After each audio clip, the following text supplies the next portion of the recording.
The United Nations Security Council says it's unable to verify the circumstances in which a plane allegedly carrying dozens of Ukrainian prisoners of war crashed in southern Russia.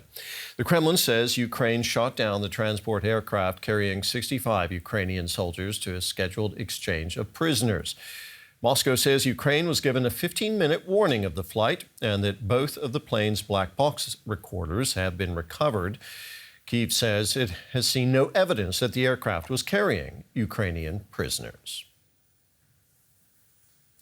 Well, Russia has called a meeting of the UN Security Council to discuss its claims. Member states agreed that they were not able to determine what happened, but called on both sides to allow prisoners of war to return home.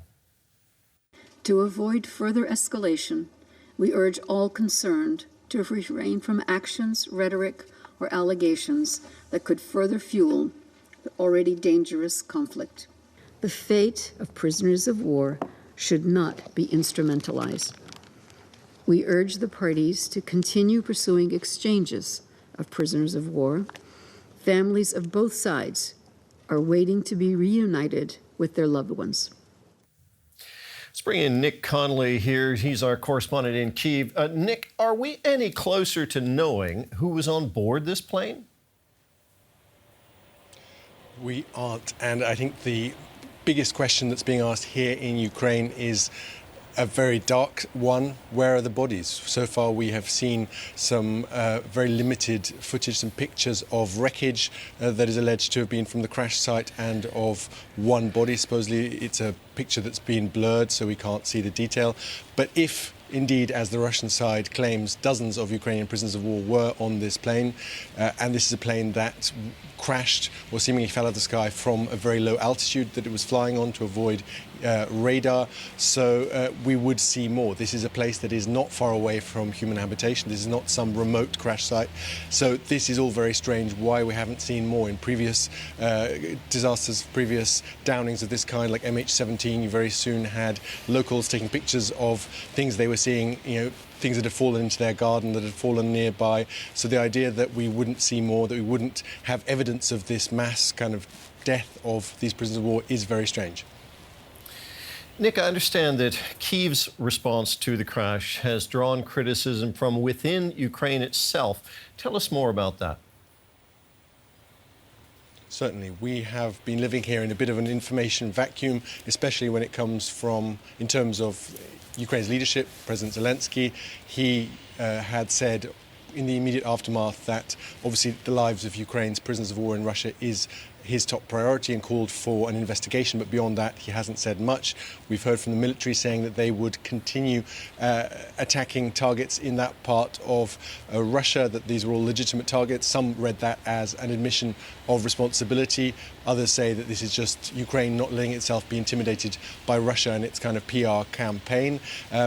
We do know that a prisoner exchange was indeed planned for that day, but we still have no clarity about whether indeed Ukraine was informed by the Russian side that this plane was carrying POWs, as Russia says.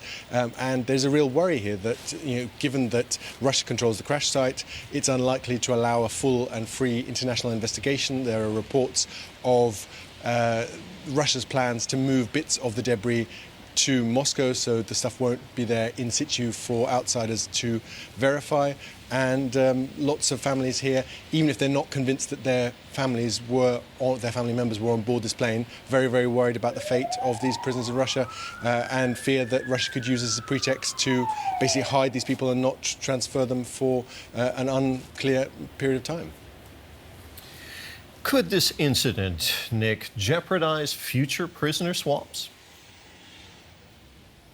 Thing is, if you think back to the beginning of the war, it was fairly extraordinary given how intense the fighting was, that people were being swapped very, very frequently. Lots of people would spend a couple of months in detention and then end up back with their families. These swaps were happening basically every couple of weeks, and that really has slowed down. The Ukrainian side says this is Russia trying to put pressure on Ukraine, finding reasons to block and to delay. There's a sense here in Kyiv that these prisoners getting stuck in Russia weighs more heavily in Ukraine, in a democratic society where these relatives can go out and protest, than it does the other way around in Russia, where these families of Russian prisoners in Ukraine have a lot less in the way of ways to put pressure on Putin and his officials. So there is a real worry that Russia will use this as a pretext, will blame Ukraine, but for now we're all just left guessing. Nick, thank you very much for now. That was DW's Nick Connolly in Kyiv. Joining us now on the program is Doug Klain. He's a non-resident fellow at the Atlantic Council's Eurasia Center, where he focuses on the Russian war in Ukraine. Doug joins us from Washington, D.C. Welcome to the program. We have the UN saying it's not in a position to verify the circumstances of the crash. Surely that's no surprise. Thanks for having me. Absolutely, that's no surprise. For one, if Russia is serious and stands by its claims in this situation, then Russia will allow an independent international investigation of what has happened. Russia has made a number of claims that cannot be verified right now, and Ukraine, international observers, and certainly the families of Ukrainian prisoners of war are trying to figure out exactly what happened and who or what was on that plane. Ukraine says it did not know who was on board the aircraft, but it also hasn't confirmed or denied that it shot it down. Why do you think that is? Well, I think that Ukraine certainly knows whether or not it shot down a plane in the Belgorod region on this day at this time. Ukraine is trying to figure out exactly what the circumstances were here and trying to square Russia's claims with what Ukraine knows. There has been some criticism of the Ukrainian government within Ukraine for their relative silence over the circumstances surrounding this. Other MPs have criticized the Ukrainian government for not being more forceful and more transparent here, allowing Russia to dominate the information space and try to discredit Ukraine and to paint Ukraine as irresponsible and unable to handle the Western weapons that have been given to it. Ukraine is trying to manage this and ensure that it understands what happened and that it handles the situation responsibly.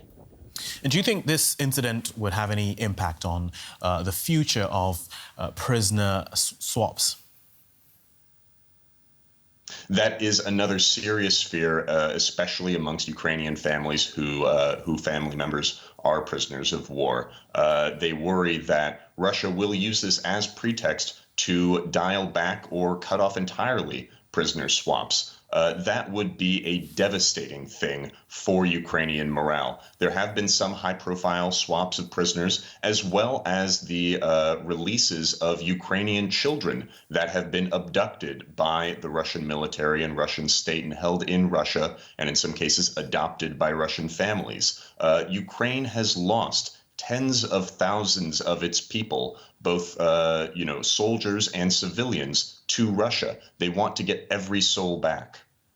Okay, Doug Klain with the Atlantic Council's Eurasia Center. Thank you very much for your analysis. Thank you.